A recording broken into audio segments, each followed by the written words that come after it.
immediately expert at everything. Is completely strict in the morning program, distributing books, figuring out all this stuff that from the previous life, or just Krishna's mercy on us.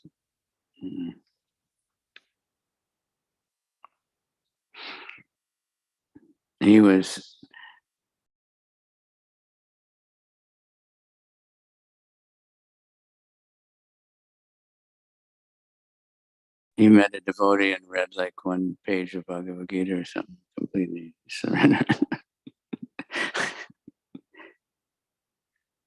So all these other yoga groups, and they can set people up for it, but we have to give them association. They do get people on the path, looking for something. Okay, text 43. Sarva Veda Mayenadam Atmanatmanatma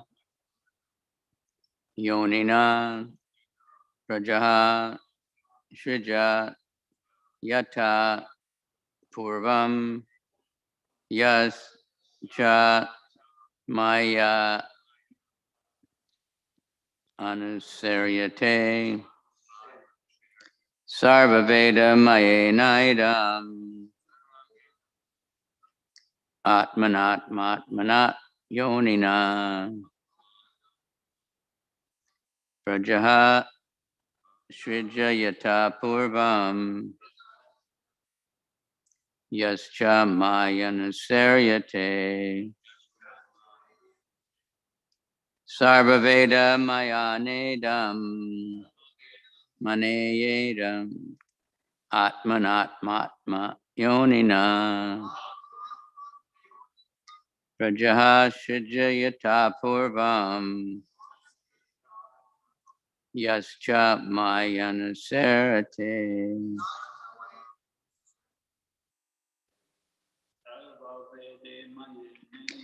Sarva Veda Mayenedam Atmanatma Yonina Prajashidja Yata Purvam Yascha Mayanusarate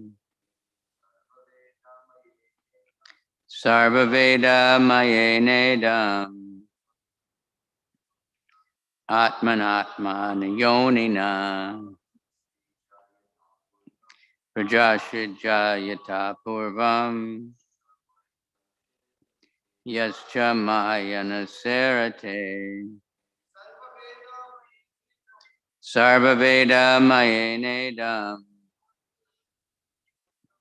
Atmanatma Yonina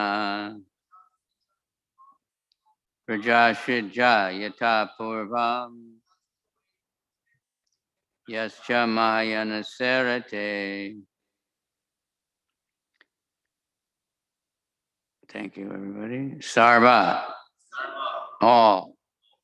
Veda Mayena, under complete Vedic wisdom.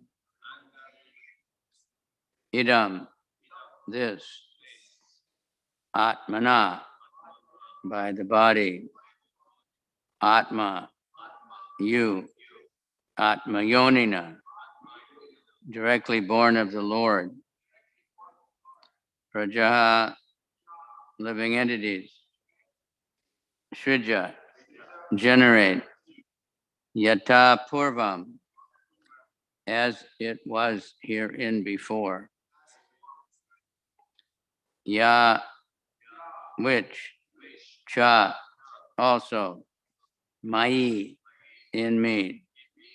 Anusarate, lie. Translation. By following my instructions, you can now generate the living entities as before by dint of your complete Vedic wisdom and the body you have directly received from me, the supreme cause of everything. So that's Krishna speaking, right? This is after Brahma's prayer. The previous verses I found really incredible, the previous two verses. that anyone who prays like Brahma will get all their wishes fulfilled. And there's so many people promising you can get everything you want. All you have to do is pay me for the course, But Prabhupada pointed, you have to pray like Lord Brahma only for the pleasure of Krishna. That's the trick. Then otherwise, you're just subject to our karma. Brahma wasn't asking for anything for himself. He was asking for the proper consciousness to realize that Krishna is doing everything. And then the next one is saying how the purpose of all whatever is just to please Krishna. Okay, we have to go to the next verse because there's no purport here. That's the last verse of the chapter. So generally, that's kind of like a summary.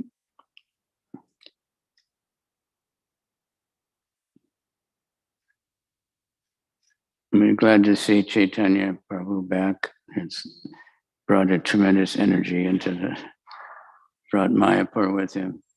And the book distribution fever, which spreads,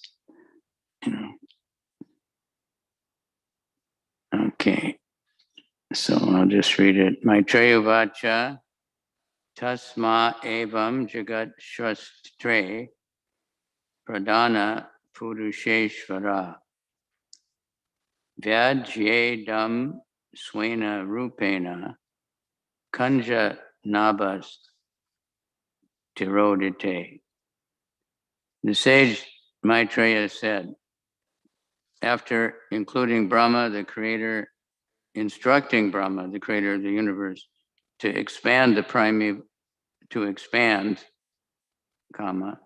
primeval Lord, the personality of Godhead, in his personal form as Narayana, disappeared. You see, in the Bhagavatam, I heard that Radhika Raman Prabhu one time, he said how many different Sanskrit meters are in the Bhagavatam. And it's like usually there's only like one or two, but the Bhagavatam has he gave a number, I can't remember, but it's like 30 something. So sometimes it's, it changes from one sloka to the next. And when Lord Brahma is speaking, they're usually really long slokas, But like when Kunti is speaking, it's really, really simple. Mostly in the Bhagavad Gita, Krishna keep it really there's only two, I think, but mostly only the one is very, very simple. Anyone can pick it up like right away. And the Bhagavatam is just such amazing poetry. It's everything. The sage Maitreya said, after instructing Brahma, the creator of the universe, to expand, the primeval Lord, the personality of Godhead, in his personal form as Narayan, disappeared. Purport. Before his activity in creating the universe, Brahma saw the Lord. That is the explanation of the Chatur Sloki, Bhagavatam. When the creation awaited Brahma's activity, Brahma saw the Lord, and therefore the Lord existed in his personal form before the creation. His eternal form is not created by the attempt of Brahma, as imagined by less intelligent men. The personality of Godhead appeared as he is before Brahma, and he is before Brahma, and he disappeared from him in the same form, which is not materially tinged. Thus end the Bhaktivedanta purport of the third canto, 9th chapter of the Srimad Bhagavatam, entitled Brahma's Prayers for Creative Energy. Om Gana Timirandasya Ganagana Shalakaya Chaksuram Militanyena Tasmai Shri Gurave Namaha Shri Chaitanya Manobhistam Stapitam Yena Bhutale Swayam Rupa Kadamayam Dadati Swa Padantikam. Nama Om Vishnupadaya Krishna Pristaya Bhutale Srimate Bhakti Vedanta Swaminiti Namane Namaste Saraswati Devi Gauravani Pracharane Nirvisesha Sunyavadi Paschatya Desatarane Vanchakalpatrubhyascha Kripa Sindhubhyeva Patitanam Pavanebhyo Vaishnavebhyo Namaha. We need the mercy of the Vaishnavas. Should ask everybody to pray that you really want to hear something worthwhile. Of course, the Bhagavatam is worthwhile. And, Prabhupada, maybe you remember, he said one time how it would take so many days to understand one verse. And this way it would take 1,500 years to really know the Bhagavatam. But generally he gave us a one verse a day program. And one time he said we should memorize the verse every day. I tried for a couple of days, but I couldn't do it. Sometimes I can basically remember. So these prayers of Brahma, I always was really fascinated by them. Brahma is total humility and dependence on the Lord. This is the nature of a devotee. Even though he knows what he's going to do, but he's praying that he won't get proud of his accomplishments. Because it's very dangerous, we think I did it, and Krishna will give credit, to the devotee for what he does. Like he arranged for Arjuna to get all credit, and he didn't find himself. Although we know that Krishna made many things to help Arjuna, but he gave Arjuna all credit. Arjuna became very famous for his accomplishments. So Brahma's prayers are very beautiful. He's seeing the Lord and he's glorifying him. And Krishna says, before there was Brahma, before there was Shiva, before anything, I existed, before there was all this creation. And after it's all annihilated, still I'll be there. That's in the Chatra Slokis. And devotees are like this. I was just, we were just reading the first canto, chapter 14, and that's where Yudhishthira starts to realize that Krishna must have left the earth. It's a very emotional chapter, 2 chapters. So he's seeing all these inauspicious signs that the Kali Yuga is starting, and the deities in the temple appear to be crying, or they've disappeared, and cows are passing me on the left side, and low-class animals are circumambulating. All these inauspicious signs. His body is twitching on the left side, his eye and arm and everything, and that's the inauspicious sign. It's also, if it's on the right side, it's auspicious. No, I know its left side is bad. So it must be right side is good. And, Kamsa was seeing all these inauspicious signs. He knew that his particular death was coming. And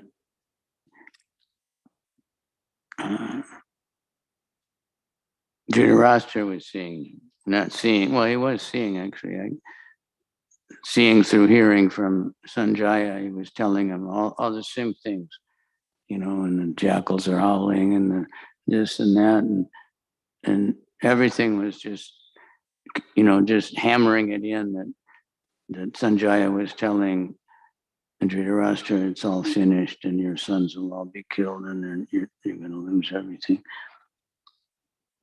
So Yudhishthira is praying in a similar way, in more simple language, but everything we have is because of Krishna. Now what's going on? Where is Arjuna? He went to Dwarka to see his old friends and to find out what Krishna's up to. He's been gone 7 months and we haven't heard anything because they don't have the internet, they don't have WhatsApp or anything. Only someone would have to come by walking, right? Or Narada Muni would come. But Narada Muni had come and had given some hint that Krishna is going to leave. So they don't want to believe it. So Yudhishthira was like,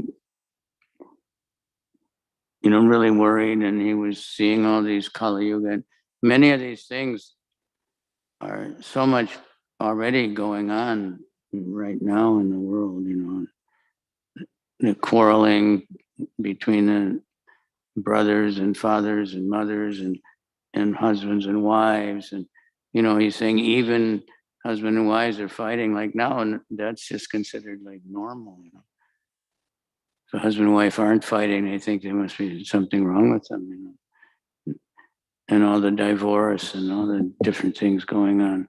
But he's starting to see all those things. And that Kali Yuga started. So evidently it kind of rushed in, and then Prickett held it back for some time again. And then Arjuna shows up. And so he doesn't want to ask Arjuna, did Krishna leave? And Arjuna doesn't want to tell him. Nowadays, people like to give bad news, but on the internet, many people are very happy to get bad news. Even once some years ago in America, somebody tried a TV show that had only good news. It failed. Nobody was sponsored. Not enough people wanted to watch it. They have to only show the disasters, the war and forest fires or the airplane crashes are very good. Terrorist attacks, and they just show them over and over and over again. And that way they get an audience. And the demons like to create those things because they can get themselves a lot of publicity. The news is just so wasted. Bhaktisiddhanta had so many publications, and one was even a daily paper. And some politician was visiting, and how can that be that you can have spiritual, what do you talk about? And he said how there's so many cities in the world and they all have so many newspapers. In Nigeria, you've been there? In Nigeria and Ghana? These guys are selling newspapers on the road, in the traffic jams. And they have like a thing like this. There's like 7 or 8 of them. And I was with one guy, one friend of ours. He's a very famous guy. He was before a famous singer, anti-establishment. And he's very concerned about his publicity. So he would buy all the newspapers and just look through to see if there's anything about him and then throw them away. So they have to do things to keep themselves in the news, to somehow do something, maybe go for rehab or, have a divorce and, do something to get themselves in the news and attached. They don't care if it's criticism or not. But anyway, Brahma, beautiful prayers, glorifying the position of Krishna. Yudhishthira's prayers were like that also. The Krishna wasn't even there, but he's praying the same way. Everything depends on Krishna. Kunti prayed the same way. But everything we have, because Krishna is in our kingdom, now you're leaving, everything that we've won the war, we're, flourishing, there's jewels in the mountains and there's things are good because of Krishna.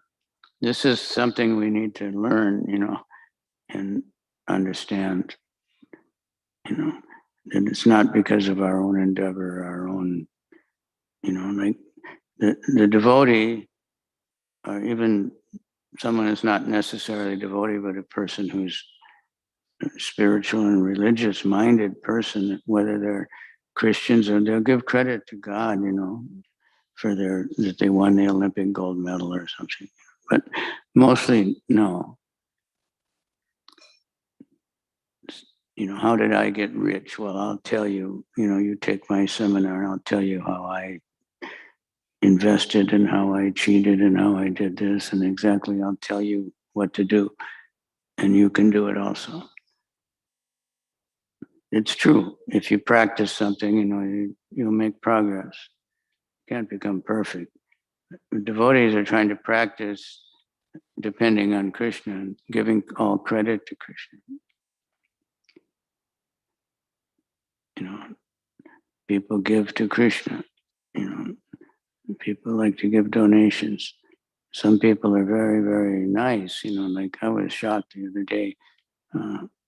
One very old lady, she came up to me. I was distributing books, trying to distribute, Couldn't say I was just, and she just right away said namaste. And she was not an Indian. She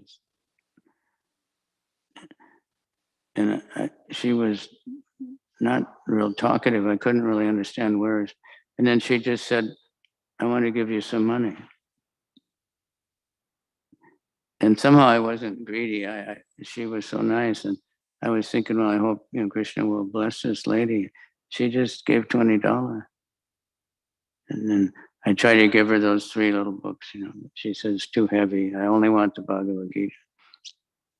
She came over to the table and she picked out the one with the original cover, It's so attractive. So, and then she was happily put it in her bag and went off. So there are people like that, but something like that, it's a little easy to understand. Well, Krishna did it, I didn't say anything. I just was standing there, but Krishna sent her just to encourage me to continue standing there. Don't think, you don't need to do, it's not my duty exactly. I can find so many other things. But Krishna is doing everything, whatever we've accomplished.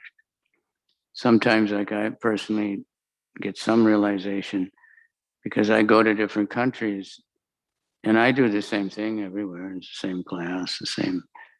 In some places, like things, apparently a lot of stuff happens, In other places, nothing happens or just goes crazy. It's the same me, and it's like Arjuna after, when he is coming up, and I didn't read that one today, but, he says, I was the same Arjuna with the same Gandiva bow and everything, but I couldn't fight. I forgot Krishna. Then later he said he remembered the Bhagavad Gita. And when he, after he heard the Bhagavad Gita, then he did all these amazing things. Later, he'd somehow forgotten. And the relationship, is so intimate between Krishna and the Pandavas especially. They were great lovers of Krishna. So they're just feeling so much distress at the idea that Krishna is gone. They couldn't live. We know Yudhishthira just packed up and left, he didn't even talk about it. Just took off his crown and changed his dress and left. And then the others saw, so they followed him. There's no use living without Krishna on the planet. So Krishna is always present. Many of us felt that way when Prabhupada apparently left. But Prabhupada didn't leave. Krishna never left either. He's present in his holy name. He's present in the deities. He's present in the devotees. Prabhupada has disappeared from our vision and the vision of everyone in the world.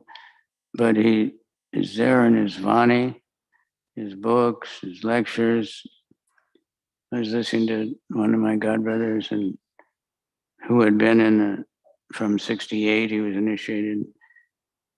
And he said, sitting in front of, he said a CD player, so he's a little behind the times. But he said, when I'm sitting in front of my CD player and listening to Prabhupada lectures, it's exactly the same as when I was sitting in 26 2nd Avenue and listening to Prabhupada. When he said, I know because I did both, Now, many may not have done both, but Sometimes it's an advantage nowadays because we can listen to the same lecture over and over again. You know, Radhesham Prabhu from Pune, he was interviewed and he asked about his morning program or something, and he said like he has a schedule, so he listens to one Prabhupada lecture every day, one lecture by his guru. He said sometimes he listens to the same Prabhupada lecture 20 times, and then he analyzes it and uses it for his next class. You know? Prabhupada, in most of his lectures are 20 or 25 minutes of actual talking. You know, the whole program is 1 hour. The Jai Radha Madhava. And in Prabhupada, there was a big crowd and everybody would like to chant the Sanskrit. And it took up some time, you know. And one thing we've dropped, but at least my experience, Mahavishnu Swami really also, Prabhupada always had a kirtan right after class, right? You weren't there, I don't know. Always really ecstatic kirtan. And he would play the gong when I was in LA anyway. It's not so much recording of Prabhupada's gong playing, but it was really incredible. And then he would take the stick and get the kids to jump, you know. And he'd be really happy. And everybody would go wild. And it helped to remember the class. So Lord Brahma, you know, he's the original created living. He's the creator of the universe. He knows what he's going to do.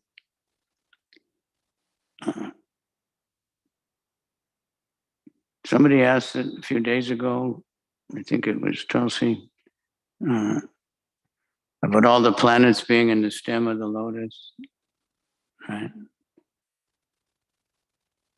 And the answer was, I don't know if it was, there, everything is packed up and then they come out. Brahma gets everything out and puts everything in place, you know.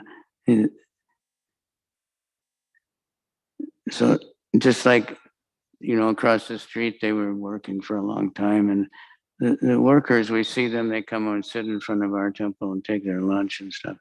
They're all just, you know, Muda, Sudra people.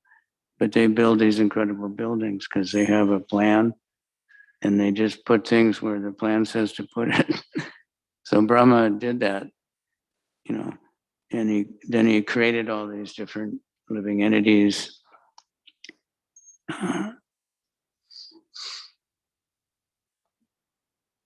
And he created the Manus later. You know, first it was all the animals and, you know, the different species, and then the demons and the demon. It's quite a fascinating thing, giving up so many bodies. You know, he got lusty, gave up that body, but he gave up many bodies. He'd get carried away by the passionate work of creating, and then he'd create demons and create this and create that, and then have to give up that body. But it's a giving, when it means a subtle body, a certain mentality. You just give that up and then keep working. When you have to do creative kind of work like that, you know, there's a danger of getting caught up in the work itself, thinking I'm the doer. And that's, you know, something we have to realize. Now, tomorrow is Ram Navami, right? I heard Kunj Vihari Prabhu has been speaking some Ram Katha every night. I never heard, I saw him in there. Unfortunately, hopefully it's broadcast so more people are hearing it. Tomorrow he'll speak much more. Ramachandra, his Leela is very, very important. I just happened I was looking for Ram Leela on YouTube and everything came up was about Hanuman, which is the most fascinating personality in the Ramayana, actually. And Hanuman is noted as the, you know, when you talk about a service rasa, that's Hanuman. He had no intention other than serving. Although he was so powerful. Because he actually has all the power of Lord Shiva. So it's a whole complicated how that came about. And so that he was, and then he got all the benedictions from all the demigods.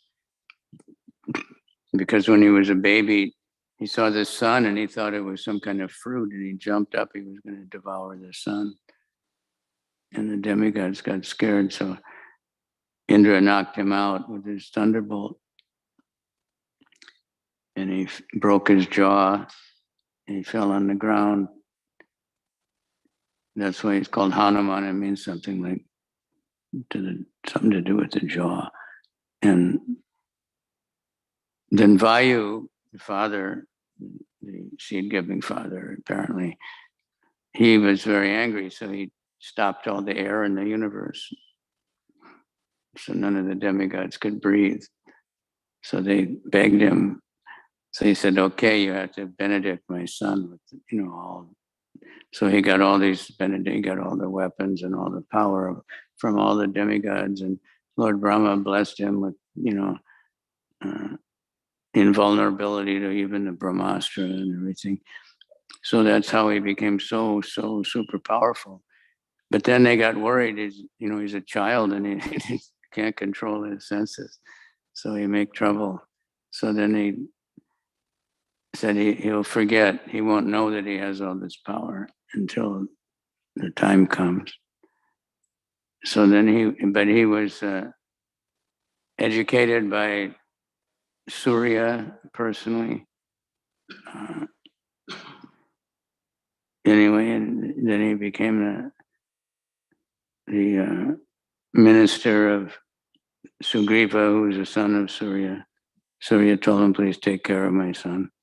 And then finally, when they were at the end of India and they knew Sita was in Lanka, and they were thinking, how can we get there?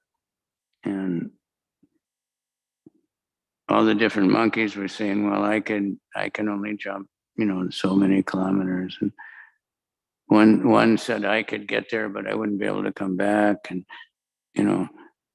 and Jambavan said, when I was young, I could go around the world and, 3 times in 1 minute or something, but now I'm an old man, I can't do it. He said, but Hanuman, you can do it. And Hanuman said, what do you mean? And then he told him the history, and then Hanuman realized, yeah, right, And he grew huge, big size, and climbed up on the mountain and jumped. And when he jumped, the mountain pushed into the ground. And when he went so fast that it sucked all kinds of trees behind him and everything. And then he had all these adventures going across the ocean, because there were many. It was a very treacherous ocean, and nobody could get to Lanka. And there was a few special demons.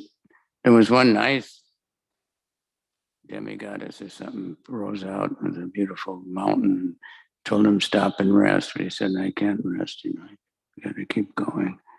Someone said, no one can pass through here without entering my mouth. And Hanuman got bigger, she got bigger, Hanuman got bigger. He became so big, and Hanuman couldn't enter her mouth. He'd become bigger. So finally, Hanuman suddenly became tiny, went in and came out and took off. And a few others like that. And then he got to Lanka and became one of these little monkeys like you see in the circus or something. Like a cat.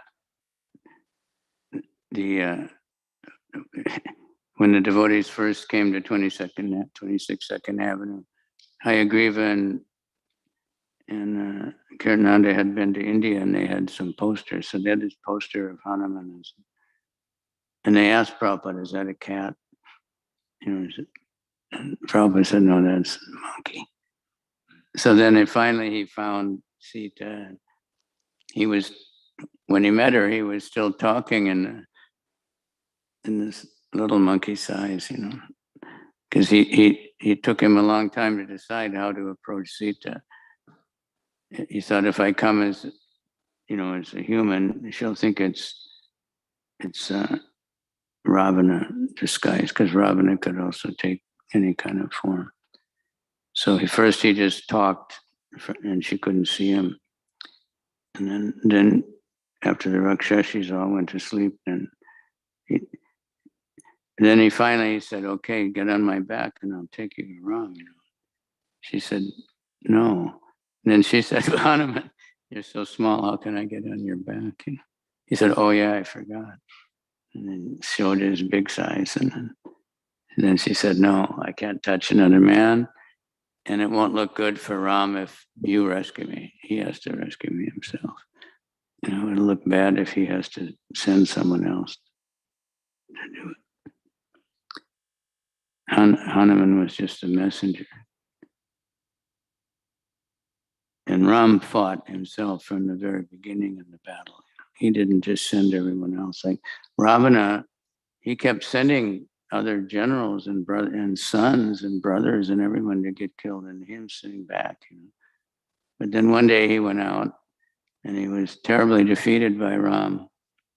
This one's very interesting. And he'd never felt a weapon that hurt him before. So he was like really bewildered at these arrows, because he had thought Ram is just a puny human prince, and he's so weak that he's kicked out of his kingdom. And, he was telling Sita, "What do you care about this guy for? I can give you so much, and all my other wives will be your maidservants, and, you can live in the solid gold palaces." And she just, Ram, Ram, Ram, Ram, Ram. She could have killed him also by her chastity. She didn't do that. She kept him away with a blade of grass. He couldn't come near her.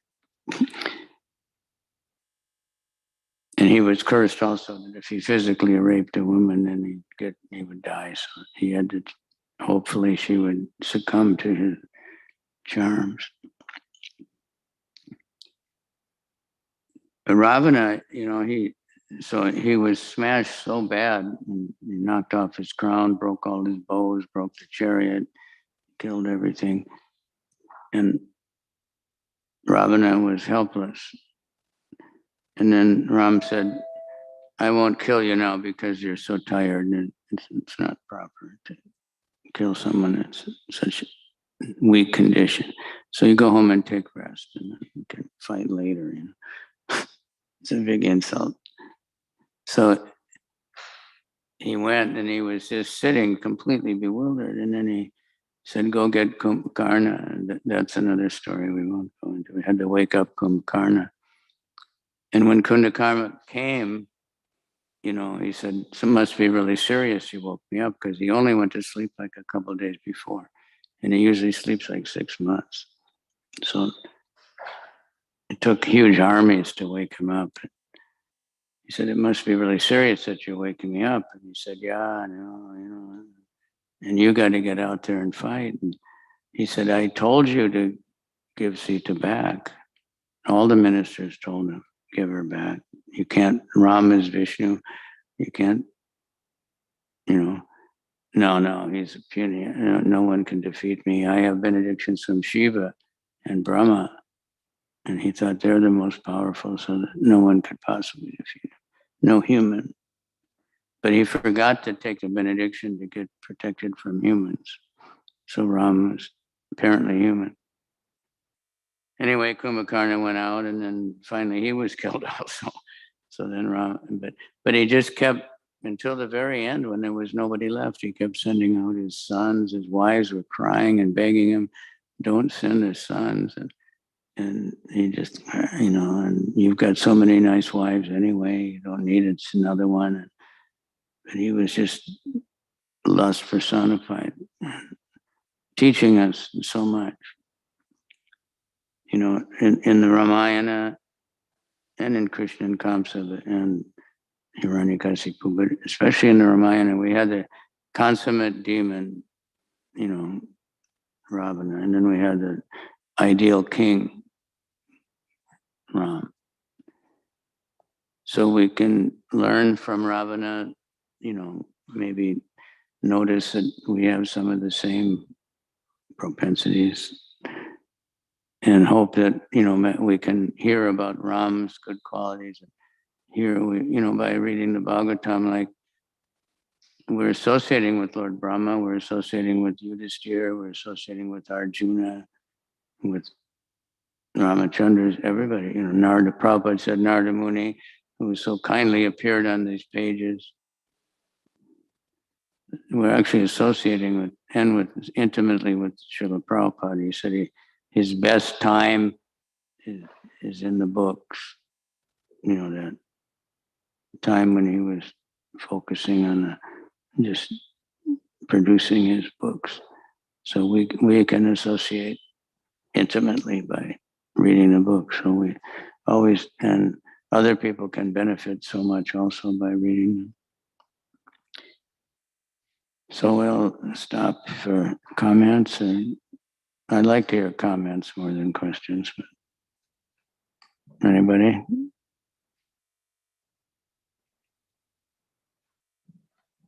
Got the microphone.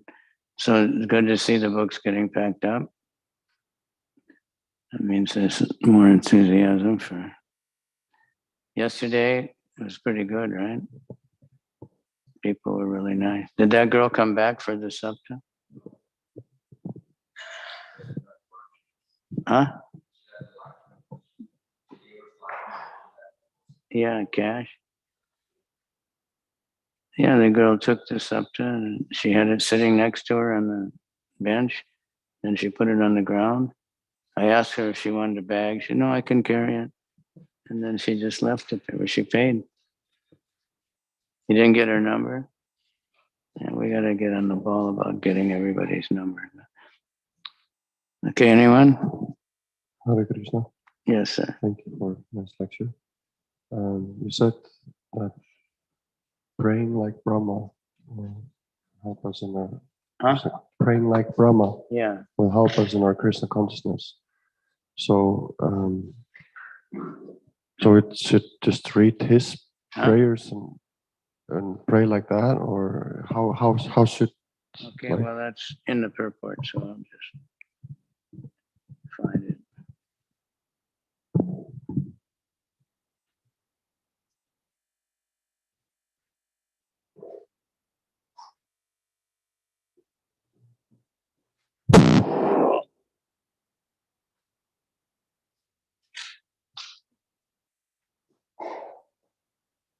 Okay, it's verse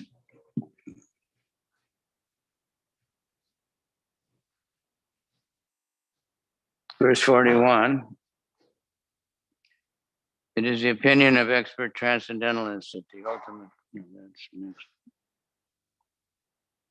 Any human being who prays like Brahma and who thus worships me shall very soon be blessed with the fulfillment of his desires, for I am the Lord of all benedictions. Varadvaj, the Lord of benediction. Purport. The prayers offered by Brahma cannot be chanted by anyone who desires to fill his own sense gratification. Such prayers can be selected only by a person who wants to satisfy the Lord in his service. The Lord certainly fulfills all desires in regard to transcendental loving service, but he cannot fill the whims of non-devotees, even when such casual devotees offer him the best of prayers. So that's the thing, it's the mood of Brahma. He just wanted to please Krishna by being humble. Of course, that's the most pleasing thing to Krishna.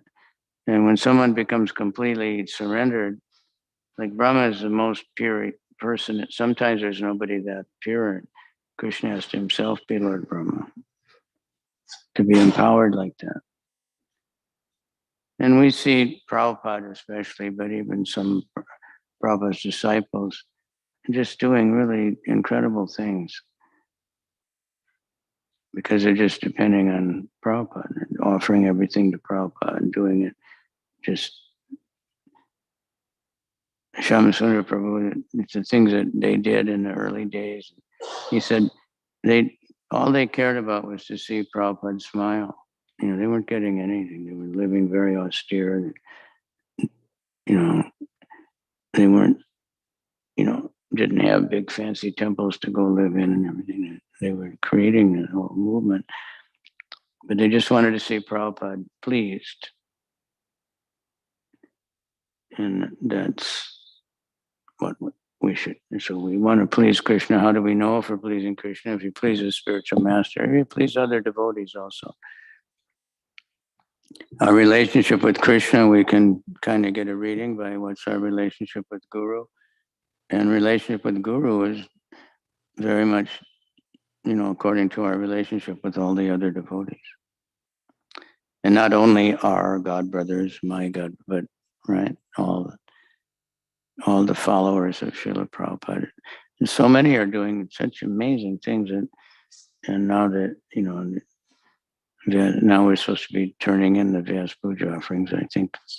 But, it's really wonderful to see how so many devotees have come so close to knowing Prabhupada, even though they weren't even born until long after Prabhupada physically was not present. But just by association with devotees and by, reading the books, can get some understanding of Prabhupada by seeing what the devotees do. That's Lokanath Swami. He first only saw the devotees, and he was so impressed with them, even though he's like singing bhajans his whole life, and he saw how devoted they were. And Radhanath Swami also was meeting all these yogis, and they were both at that same pandal.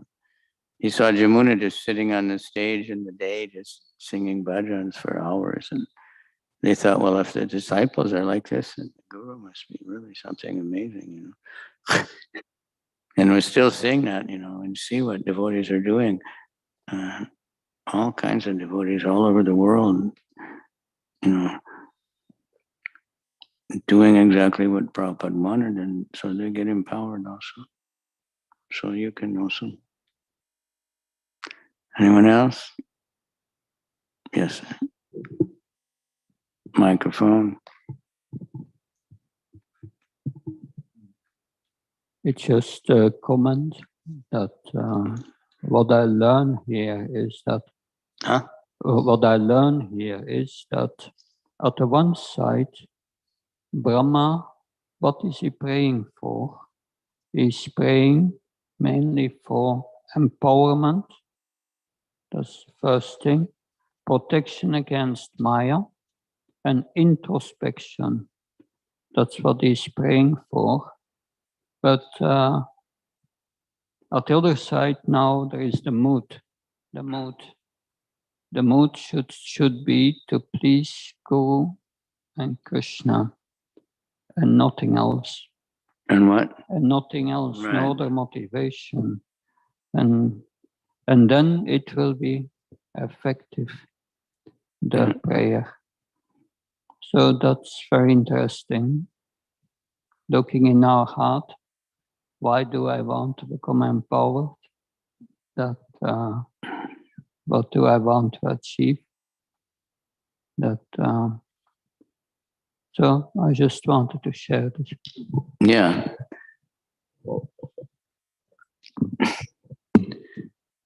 Because praying for empowerment meant he was humble. He was thinking, well, I can't do this, Krishna, and we should be praying like that all the time. Well, no matter what we do, then I don't always remember that, but I know even one of the very famous Christian preachers now has huge following. The one the purpose-driven guy. He has a prayer team when he's giving a sermon. He has a team of church members who pray that he can speak nicely.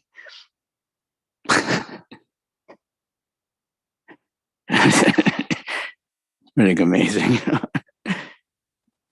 And we want to be empowered, and we can be empowered by everybody, anybody, we should be praying that I can do nicely, but then not only if I can do something but I will realize that Krishna really did it.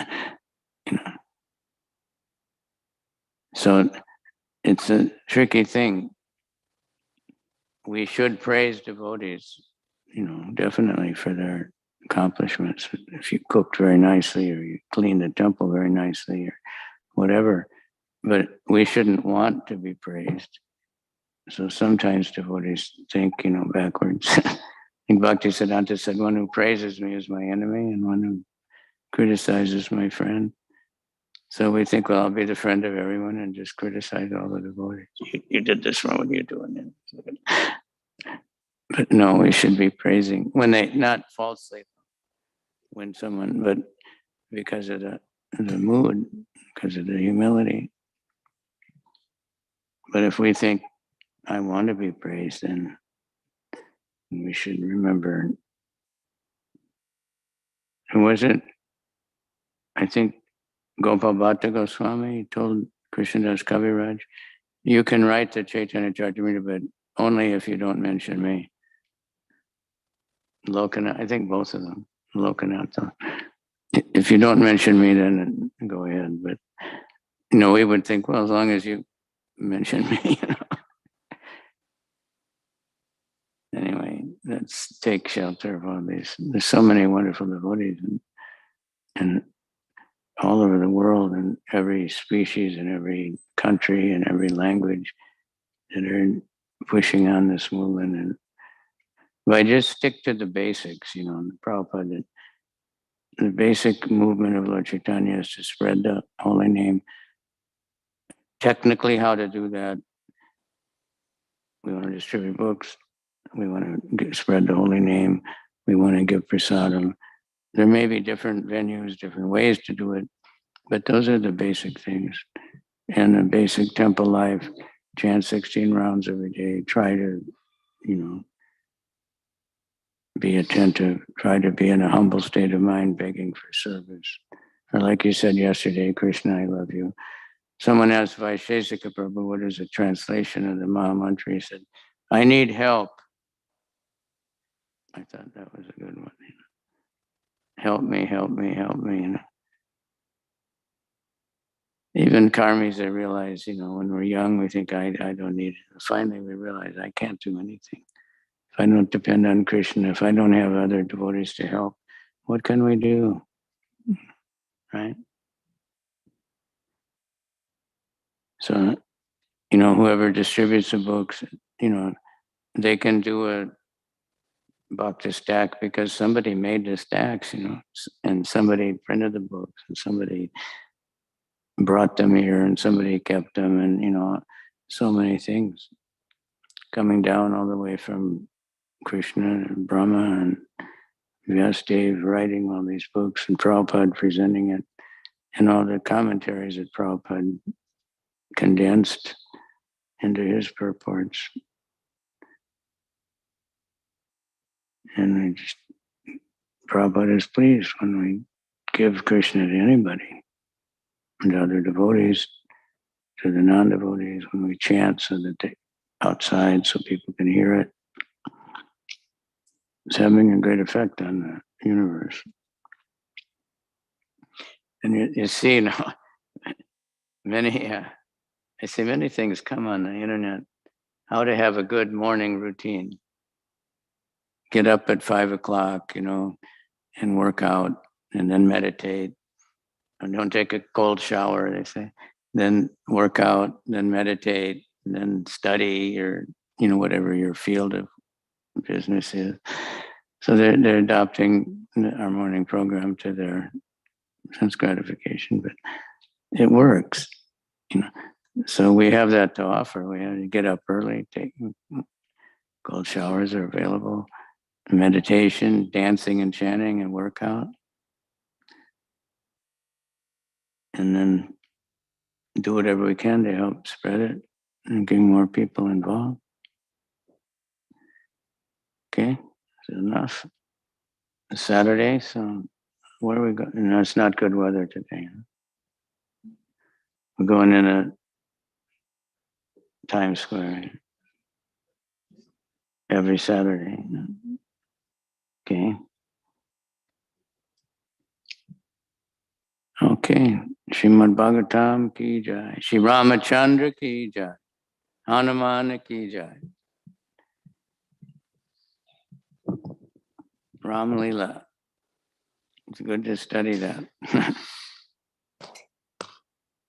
Hare Krishna.